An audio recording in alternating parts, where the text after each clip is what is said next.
So thank you for welcoming me into the group, everyone. I think I'll start by saying that. I guess it's really strange. I'm a researcher kind of in naturally anyway, and so it's hard for me to kind of come up with a research project that is going to be kind of small enough for me to grapple with it, which is annoying. But I was thinking about more so about autoethnography and the role it's actually playing in the way that a lot of university institutions are developing a lot of their kind of policy around like race and equity and diversity training in particularly.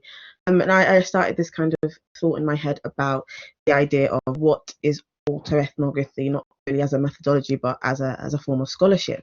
And actually it started off with me reading this really strange article that actually thought that it was lazy, and it was, for me, it's anything but. And so I think I wanted to explore within this then what actually can be learned from the subjunctive voice that is actually in autoethnographic testimonies, and what are the implications in that as a mechanism for enhanced learning in HE.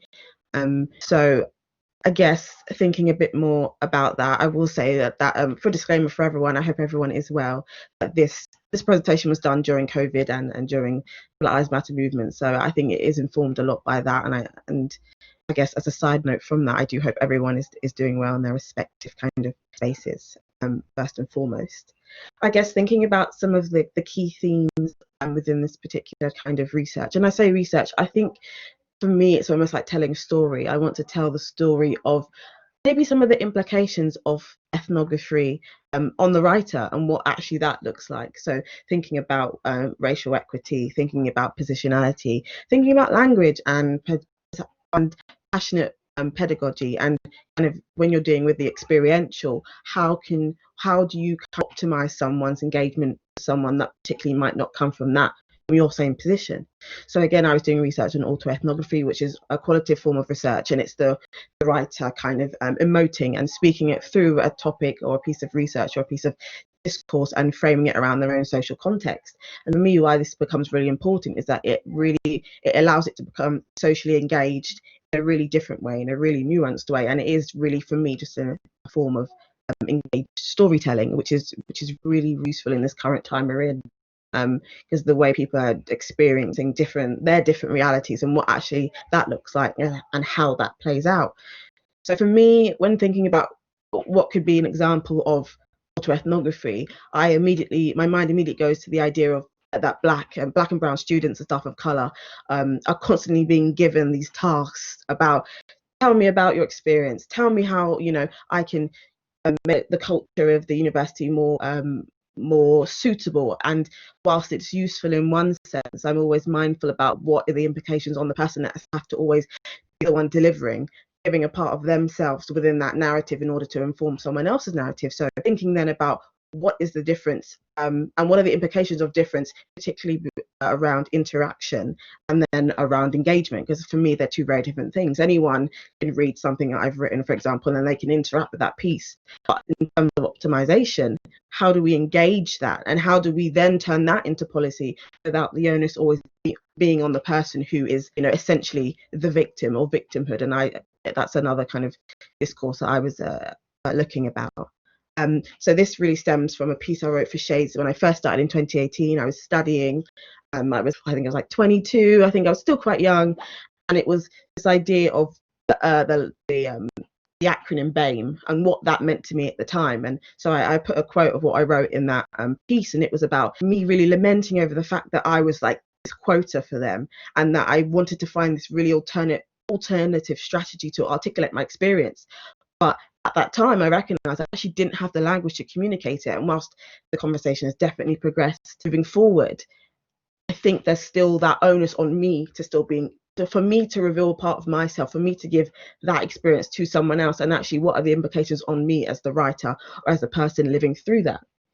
And actually thinking about that piece as well, really recently it kind of resurfaced. For me, that was 2 years ago, and I'm having a very different conversation around language and acronyms in particular, but it was shared, and it's been shared really widely, and I was really surprised because this is a 2-year-old article. This is something I had a thought about 2 years ago, and the idea now that a lot of organizations are saying we're scrapping the term BAME, and this is why they're doing it, and they start a piece of work, and it is it's good to hear. It's good to hear. But for me, 2 years later than when I as a student was thinking about it, for me, I again I thought, what are the implications of that? Because they weren't saying we're doing it because of this. They were saying they were doing it because of what I said. And again, what are the implications of that? Thinking about documents that I think really transform what is interaction and move it towards the realm of engagement. It is looking at, let's say, the Shades in the Wild terms of reference. Yes, people are still emoting in the same way you do within autoethnography, but what it does is it turns it into a really proactive form of engagement. So when readers come and they read it, it's not just me telling them my perspective, but it's allowing us to build the dialogue in a way that is not always then informed by me. And I can add in and I can choose to be in whatever position I occupy without, again, having to carry the conversation. So again, it's this idea of proactive engagement and the optimization of outcomes.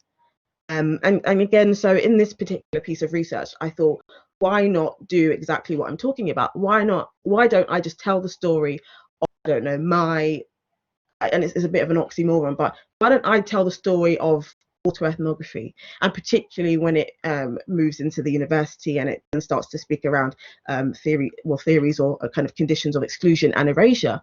In what ways has that conversation moved on?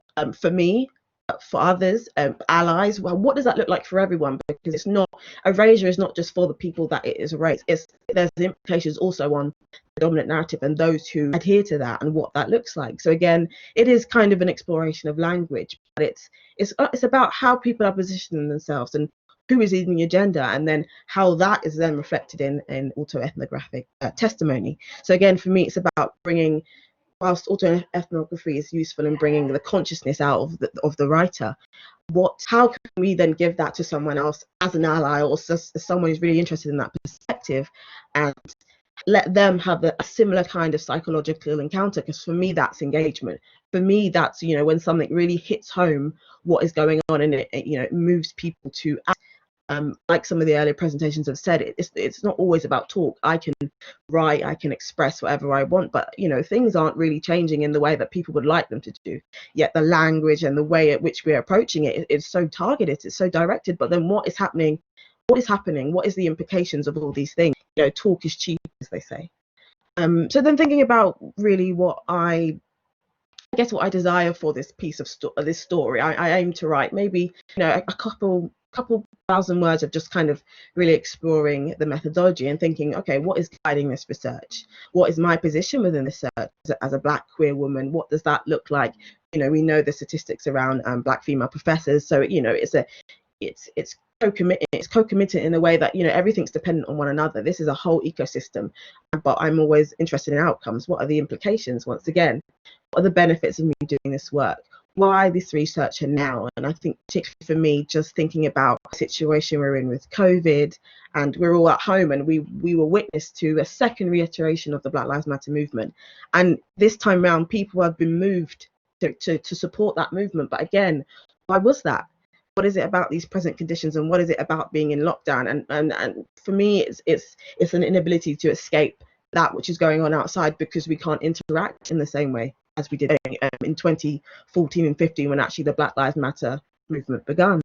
Again, it's around kind of optimizing shared understandings of learning and language, but again, it's in optimization. So it's not me starting my experience on you and you having to be moved. That's not what it is. But it's me saying, look, this is my perspective on something, and let's work together. Let's co-create policy. So it's not just me saying you need to do this to make me feel better, because understanding, for me, as an example, Black Lives Matter, whilst it highlights Black bodies, it is for everyone. It's about equality, it's about inclusivity, and it's about that, but in its core, really kind of touching on the experience of Black peoples. And we know the history. It's very, it's a very contentious one. We don't need to go kind of through that. But again, kind of then thinking about what really could be the successes. And I guess it's a research, but it's more kind of a personal kind of exploration for me. It's something I kind of wanted to do, and I think the SIP might be a really good place to do it. So again, just making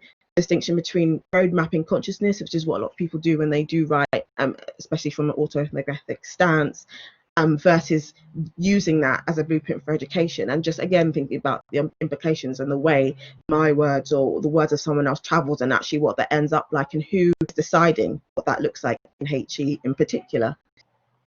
And so finally, again, I think the whole umbrella for me is just kind of really having a dialogue with myself about the mechanisms of pedagogic conversations.